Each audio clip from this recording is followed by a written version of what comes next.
Hey, ladies and gentlemen, welcome to What If Wrestling Podcast. I'm your host, Glenn Thomas. Today, we're going to talk about Cody Rhodes. We're going to talk about Raw after WrestleMania. We're going to talk about the R-Truth challenge. R-Truth is challenge. We're going to talk about everything that happened on Monday Night Raw. One night after the conclusion of WrestleMania, WWE made it clear that Cody Rhodes finishing the story was not the end, but only the bigger picture for Rhodes. As Rhodes celebrated becoming the undisputed WWE Universal Champion, he was confronted by the final boss, The Rock, who made it clear that the long-term goal was eventually a one-on-one match with Rhodes.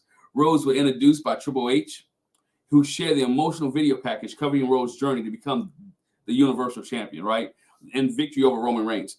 The main event of night 2 at WrestleMania, The Rock made his way to the ring, telling Rhodes that while he was stepping away for time being, he would eventually return for a match with Rhodes, whether for a one-on-one championship or not, that it was going to happen. Right, that Mama Rhodes, baby boy, was going to take on The Rock.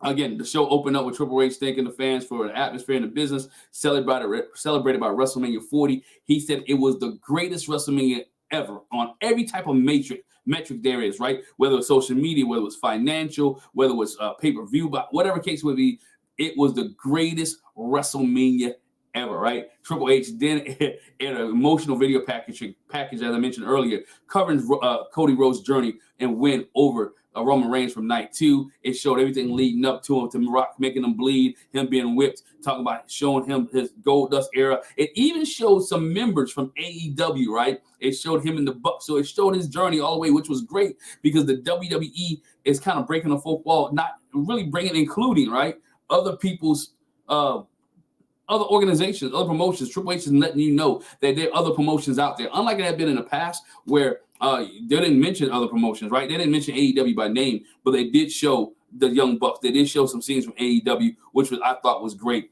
for what WWE was doing. The Rock comes out, as I mentioned earlier, him and Cody go back and forth. Some people didn't like the segment, thought it was drawn out, thought it was too long. The crowd was kind of hijacking the segment anyway, right? It reminded me of WrestleMania 32, I believe, after Dallas, after Roman Reigns beat The Undertaker, right? Where they didn't even give Roman Reigns an opportunity to speak, how they just ransacked and booed the whole time. Finally, The Rock was able to talk and get his stuff across, even cussing the fans out as well. And he told Rhodes, look, again, we're going to meet. I got to go away. And he handed Cody something, right? And he said, you broke my heart once. Let's not do it again. He reaches in his pocket, grab Cody Rhodes something and put it in Cody's hand. Don't know what it is. You guys speculate in the comment section below what you think it is. A lot of guys said, I know it was really probably nothing, but it may be the fact that, you know what, you took this away from me, The Rock meaning, because it was supposed to be me and Roman Reigns, and we let you finish your story. You broke my heart how you cried. You broke my heart how you complained. Only time will tell what actually The Rock gave Cody. Some making speculation it was something that belonged to Dusty. It belongs something.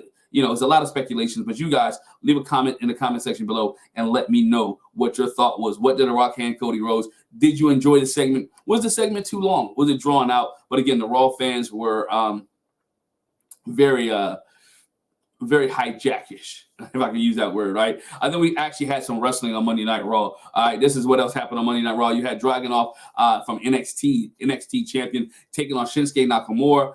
He defeated Shinsuke Nakamura via pinfall with a running headbutt, right? The NXT champion was also confirmed as being part of the WWE draft, which takes place on April the 26th through April the 29th. April the 26th, it starts on SmackDown. Then it goes to Monday Night Raw on April the 29th. So again, you have the rosters coming up. The draft is coming up. Things are shaking up in WWE, and we'll see where guys go and girls go. And NXT players are involved, as we saw later on, where we saw Ava, we saw Aldis, and we saw Adam Pearce all in the back discussing the draft and making some plays later on. All right. Then we saw Miz.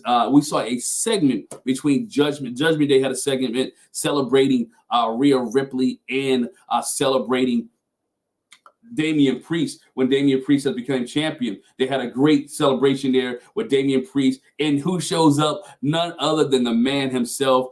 Our freaking Truth comes up if he's part of Judgment Day and holds his tag team title out here. This segment was hilarious, right? It was funny. I love our Truth. He is a national treasure. We need to protect our Truth at all cost. But nonetheless, R-Truth and The Miz cut a promo saying, look, we're going to have a 6-man tag tonight, and we have somebody else here that you can see, all right, who's going to be our tag team partner. Miz says, is it Little Jimmy? He said, nah, it's not somebody. It's somebody who's actually here. Then we finally see who that person is later on in the match. We see John Cena, who comes out and tags up with The Miz and tags up with R-Truth, and they do a 5-knuckle shuffle to hit the attitude to the Judgment on all three at Judgment Day. Dominic, all the Judgment Day get the pin and they get the win. All right, Finn Balor, Dominic Mysterio, and JD McDonough lose to R-Truth, John Cena, and The Miz. It was great to see the 16-time world champion come out there. Then we had a match between Sami Zayn and Chad Gable, who defeated Imperium, right? Took on Imperium. Great match going back and forth here. Zayn later on tells Gable that he wanted a shot at the Intercontinental Championship and offered him a match next Monday night on Monday Night Raw in Montreal, right? In Montreal, we have Sami Zayn taking on Chad Gable for the Intercontinental Championship. Please let this be a time that Chad Gable gets the title. Who wants to see? I'd like to see Chad Gable get the Intercontinental Championship. I know Sammy had it. Sammy had a run, but let Chad. It's more believable, right? Y'all may disagree with me. It's more believable if, all right, Chad Gable defeats Sami Zayn, then Chad Gable defeating Gunther. Give Sami Zayn his WrestleMania. Sami Zayn got his WrestleMania moment. Now it's Chad Gable's turn to become Intercontinental Champion. As the fans would say, and as I would say, he deserves it, right? Then we saw Chelsea Green goes back and complains, talk about how she was not part of the WrestleMania festivity. She didn't have a match at WrestleMania, right? So Adam Pearce says, him and Nick Aldis will say, you know what? We got a match for you tonight, Chelsea. Make your way to the ring, and we have somebody that you're going to face in the ring, and we're going to give you that moment that you were looking for, right? Didn't say it was a good moment or a bad moment. Said that we're going to give you that moment that you was looking for. And guess what, ladies and gentlemen? Chelsea Green ended up having her moment in the ring. It was not a moment that she looked forward to because she took on none other than Jade Cargill, and Jade Cargill planted Chelsea Green in the ring in a matter of seconds, right? She got her moment. Chelsea's trying to get out of the match. But again, WWE is working a slow pace with Jade Cargill. Interested to see when she start having longer matches, right? If you go back and remember this is kind of a way how Braun Strowman was kind of brought up into WWE. And you see a lot of people do this. They work their way up. They work their way up. They work their way up. They work their way up. And hopefully she'll get a full-time match, a long-term program. She's getting better working at the Performance Center with the people that she's been working with. So we'll see a new Jade Cargill. And look, leave a comment in the comment section. What do you think about Jade Cargill's skills? How do you think her impact has been so far? And who would you like to see her first real opponent or first real long match be? I know she had a match at WrestleMania, but it was not a singles match, and she hasn't been in the ring no more than, in a singles match, right? No more longer than maybe 2 minutes, 2 or 3 minutes at tops. But we go there. Then we had the main event of the evening, right? The main event of the evening, main event, Jey Uso taking on Drew McIntyre, taking on Bronson Reed, and taking on Ricochet with the winner, right, becoming the number one contender for Damian Priest's WWE Championship. And we had a great match going back and forth. It was the number one contender spot for the World Heavyweight Championship. McIntyre was ready to hit Uso with the Claymore, getting ready to hit Uso with the Claymore. And then we had an interference in the ring, right? A big interference. You see the Claymore in the corner, and then CM Punk grabs Drew McIntyre's leg, which allows Jey Uso to knock Drew McIntyre down. And then Uso climbs up to the top rope and hits the big splash off the top rope to get the 1, 2, and 3. That's right, ladies and gentlemen.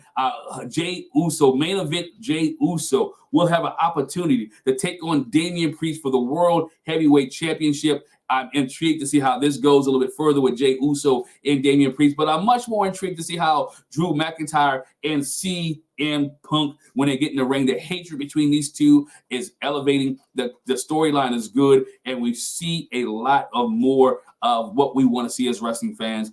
Great to see Drew McIntyre in this role, in this place. He got his WrestleMania moment, right, in front of 72,000 fans by winning, right, the World Heavyweight Championship. He also lost it 5 minutes later to Damian Priest. But again, Drew McIntyre doesn't need a championship to have a compelling storyline, and he has that with CM Punk. I can't wait to see where this goes. Hey, that's it, ladies and gentlemen. That's what happened on Monday Night Raw. Looking forward to what happens next. And stay here on the What If Wrestling podcast. We'll drop more videos after each wrestling show, whether it's NXT, whether it's Friday Night SmackDown, or whether it's our podcast, our season 2 is coming back of What If Wrestling is coming back. So look forward for season 2. We should be dropping that here shortly later on this month. So hey, hit the subscribe button, hit the bell notification so you don't miss any of our reviews on What If Wrestling podcast. Once again, I'm Glenn Thomas. Thank you, ladies and gentlemen. Have a great night.